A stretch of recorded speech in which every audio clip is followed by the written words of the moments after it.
유난히 스산한 날이었다. 낮임에도 불구하고 전등을 켜야 할 만큼 어둡고 서늘하기까지 했다. 비는 내리지 않았으나 바람은 거세게 불고 있었다. 바람에 흩날리는 나뭇가지가 을씨년스럽기까지 했다. 저택 안으로 차가 들어섰다. 차에서 내린 건 할머니 천 여사와 친밀하게 지내는 무당과 앳된 소녀 서윤이었다. 저택의 웅장함에 한껏 위축된 서윤은 무당의 뒤를 따라 조용히 저택 안으로 들어섰다. 그들을 기다리고 있던 건 저택의 주인인 천 여사였다. 실내를 두리번거리던 서윤이 걸음을 멈춘 무당을 보지 못하고 그대로 얼굴을 부딪혔다. 아! 즉시 무당이 사납게 돌아보며 차갑게 말했다. 조심하래도?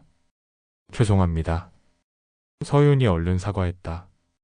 천 여사가 그런 서윤을 눈여겨보며 가까이 다가섰다. 그 아이인가? 천 여사의 물음에 무당이 정중히 고개를 숙이며 답했다. 얘 요건에 적합한 아이입니다. 찾느라 애를 좀 먹었지만 데려오는 건 문제 없었습니다. 다행이군.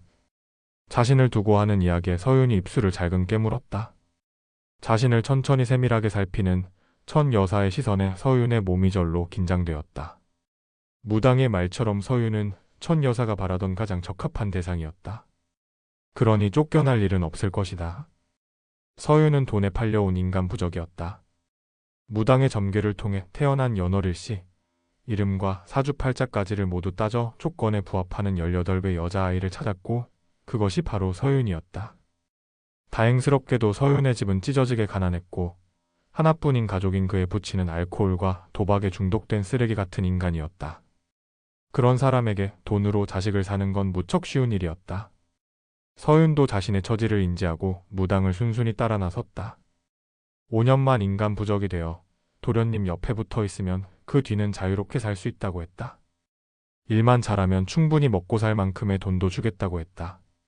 서윤은 마다할 이유가 없었다. 그녀에겐 무당의 제안이 시궁창 같은 삶에서 벗어날 유일한 기회처럼 여겨졌다. 그래, 무슨 일을 해야 하는지는 알고 있고? 네, 잘 숙지하도록 했습니다. 천 여사의 말에 무당이 답하며 서윤에게 눈짓했다. 그렇지? 하고 묻는 것 같아 서윤이 천 여사를 올곧게 바라보며 고개를 끄덕였다.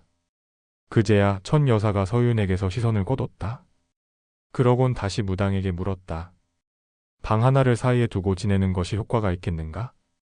이 아이의 영이 몹시 맑아 침대를 같은 벽면에 두면 굳이 같은 방을 쓰지 않아도 효과가 좋을 것입니다. 무당의 대답에 천 여사가 뭔가를 깊이 생각하는 듯 했다. 천 여사는 천우 기업의 창업주이며 현 회장이었다. 원래는 도준의 부친이 회장직을 맡고 있었으나 불의의 사고로 세상을 떠나는 바람에 다시 회장직을 맡게 된 것이다. 도준의 집안은 대대로 손이 귀했다.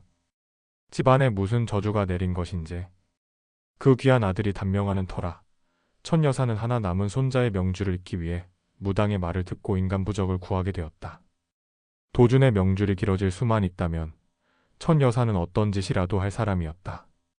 여전히 심려가 깊은 듯한 천 여사의 표정에 무당이 덧붙였다.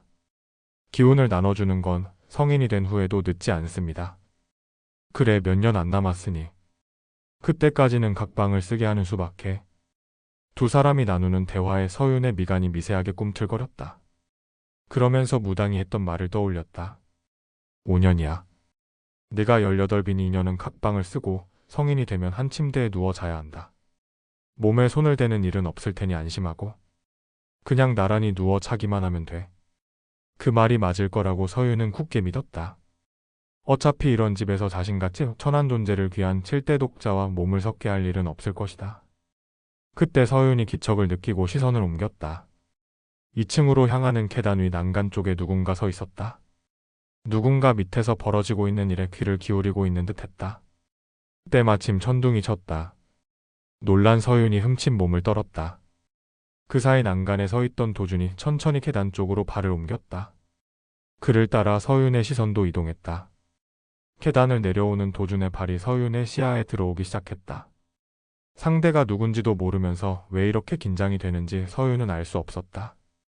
그렇게 한참을 보고 있으니 드디어 도준의 얼굴이 그녀의 시야에 들어왔다. 동화 속에 나오는 거만하고 토도한 왕자님. 서윤의 눈에 비친 도준의 첫인상은 딱 그랬다. 그것도 얼음처럼 차가운 심장을 가진 초각처럼 아름다운 왕자님으로 보였다. 할머니. 나직한 목소리가 들려오자 천 여사가 인자한 표정으로 웃으며 도준을 향해 고개를 돌렸다. 도준아, 이리 오렴. 이미 도준에게도 말을 해두었었다. 도준은 천 여사에게 그런 건 아무 도움이 되지 않는다며 반대했지만 천 여사는 이렇게라도 해서 내가 무탈할 수만 있다면 뭐든 할 거라며 자신의 뜻을 굳건히 밀어붙였다. 천 여사가 손을 뻗어 도준을 불렀으나 도준은 계단 중간쯤 멈춰 선 채로 움직이지 않았다. 그의 차가운 시선이 서윤에게로 향했다. 긴 머리를 하나로 올려 질끈 묶은 서윤의 행색은 몹시 초라했다. 여태 어떻게 살아왔는지 알 수 있는 모습이었다. 마른 몸과 깨끗하게 빨아입긴 했으나 낡은 티와 바지, 운동화가 그녀의 공색했을 삶을 그대로 보여주고 있었다. 시선이 마주치자 서윤이 맑은 눈을 깜빡거렸다. 시선을 피하지 않는다. 겁도 없이 여기가 어디라고 기어들어왔을까? 자신이 무슨 용도로 쓰일지 알고는 있는지. 도준은 서윤의 맑은 눈을 보며 실소를 터뜨렸다. 도준아? 천 여사가 다시 그를 불렀다.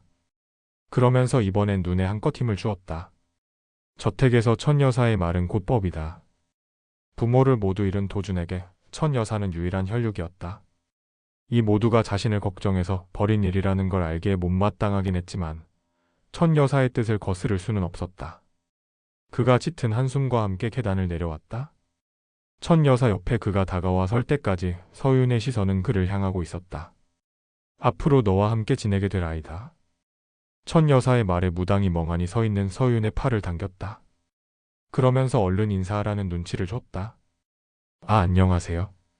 어쭙지 않은 서윤의 인사에 도준의 미간이 꿈틀거렸다. 이 상황에 이런 인사가 어울리기는 하는 건지. 도준의 눈엔 서윤이 멍청하게 보였다. 전에 말했듯이 내 옆방에서 지내게 될 거야. 할머니 전. 천 여사가 다시 한번 거절의 말을 하려는 도준의 손을 텁썩 붙잡고 시선을 맞췄다. 이 할미가 부탁했잖니. 난 너까지 잃고 싶지 않단다. 젊어 남편을 잃고 홀로 아들을 키웠다. 그 아들마저 몇 해 전 며느리와 함께 먼저 떠나보내고 말았다. 그리고 지금 그녀의 곁엔 손자만 남았다. 그 속이 오죽할까? 자식을 먼저 보낸 부모를 뜻하는 단어는 없다고 한다. 그만큼 애달프고 원통해서 부를 말조차 없다는 것이겠지. 더 뭐라 말하지 못하고 도준이 속으로 한숨을 삼켰다. 도준은 영원히 조건에 맞는 대상을 찾지 못하기를 바랐다. 그런데 무당이 기어이 찾아내 그의 눈앞에 데려오고 말았다. 그는 사준이 운명이니 하는 것을 믿지 않았다. 그래서 인간 부적이라는 것에도 부정적이었다. 천 여사가 이렇게 간절하게 부탁하지 않았다면 받아들이지 않았을 것이다. 지갑에 넣는 부적처럼 생각하시면 됩니다. 그저 옆에 그림자처럼 따라다닐 뿐 귀찮게 하지는 않을 겁니다. 도준의 성격을 잘 아는 무당이 조심스럽게 말했다. 전혀 신경 쓸 필요가 없다고 말하며 도준을 안심시키려 했다. 종이 부적과 사람이 어떻게 같을 수 있을까? 무당의 말에 도준의 입가가 보일 듯 말 듯 비릿하게 치켜 올라갔다. 5년이야. 그 정도는 참을 수 있지? 달래고 타이르듯 천 여사가 도준을 보며 말했다. 그에 할 수 없이 도준이 고개를 끄덕였다. 그렇게 하지 않으면 잡고 있는 손을 놓지 않을 것 같았다. 김천대. 천 여사의 부름에 옆에 가만히 서 있던 김천댁이 나서며 답했다. 네, 회장님. 저 아이에게 지낼 곳을 알려주게. 네. 김천댁이 서윤에게 다가가 자신을 따라오라고 했다. 서윤이 김천댁의 뒤를 따르며 무당과 천 여사, 도준에게 어설프게 고개를 숙여 보였다. 김천댁을 따라 계단을 올라가는 서윤에게로 세 사람의 시선이 따라붙었다. 앞으로 여기서 지내면 돼. 네. 2층 안쪽 방으로 김천댁이 서윤을 안내했다. 문을 열고 안으로 들어서는 김천댁을 보다가 서윤이 나란히 있는 문을 힐끔 보았다. 서윤은 무당과 천 여사가 나눈 대화로 그곳이 도준의 방이라는 걸 짐작할 수 있었다.